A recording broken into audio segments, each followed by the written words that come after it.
আসসালামু আলাইকুম। এসএসএসআর পক্ষ থেকে সবাইকে জানাচ্ছি অভিনন্দন। আপনারা দেখতে পাচ্ছেন আমাদের একটি মেশিনে কাজ চলছে। এটা হচ্ছে ম্যানুয়াল মেশিন। মোটামুটি এই ঘরে যেগুলো মেশিন দেখতে পাচ্ছেন এগুলো সম্পূর্ণ নতুন এবং নতুন করে বানানো হয়েছে। আপনারা দেখতে পাচ্ছেন এটা কিন্তু সে মেশিনের বক্স। এই মেশিন যে খাঁচাটা দেখতে পাচ্ছেন ওয়ারিং করা হচ্ছে,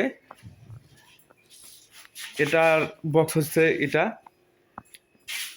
এই মেশিনে আপাতত আমরা ডিম ঢুকিয়ে রাখছি। আপনারা জানেন আমাদের কিন্তু আরও ঘর আছে, সেখানে ডিম বসানো রয়েছে। এটা নতুন করে নেওয়া হয়েছে, তাই এগুলো আমরা নতুন করে ওয়ারিং করছি এবং ওয়ারিং করার শেষেই কিন্তু আমরা এগুলোতে ডিম বসাই দেব।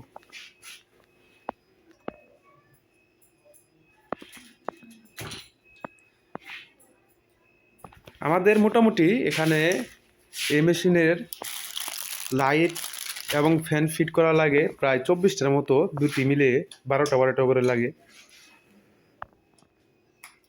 এটা কিন্তু অটো মেশিন না, এটা ম্যানুয়াল মেশিন। আপনারা জানেন আমরা কিন্তু বেশিরভাগ ক্ষেত্রেই কিন্তু আমরা ম্যানুয়াল মেশিন বানিয়ে থাকি, কারণ ম্যানুয়াল মেশিনে প্রোডাকশনটা খুবই ভালো আসে।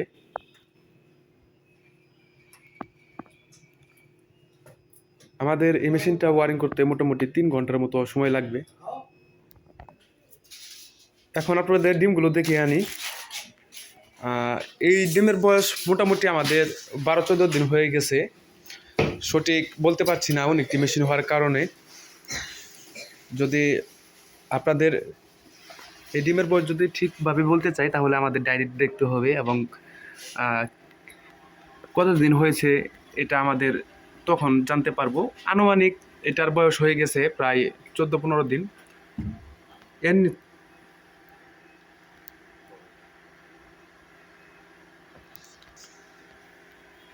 দেখতে পাচ্ছেন যে খাঁচাটি ওয়ারিং করা হয়েছে সে খাঁচার মতোই কিন্তু এই খাঁচাটিও। প্রতি থাকে আমরা 2টি করে লাইট এবং 2টি করে ফ্যান দিছি, দেখতে পাচ্ছেন আপনারা। এবং শীতের মধ্যে একটু হিউমিডিটি ঘাটতি হওয়ার কারণে কিন্তু আমরা পানি দিয়ে রাখছি যেন হিউমিডিটির ঘাটতিটা না থাকে। এবং এই মেশিনে আমরা বাল্ব ব্যবহার করছি প্রায় 6টার মতো 60 ওয়াট বাল্ব এবং 6টার মতো 100 ওয়াট বাল্ব।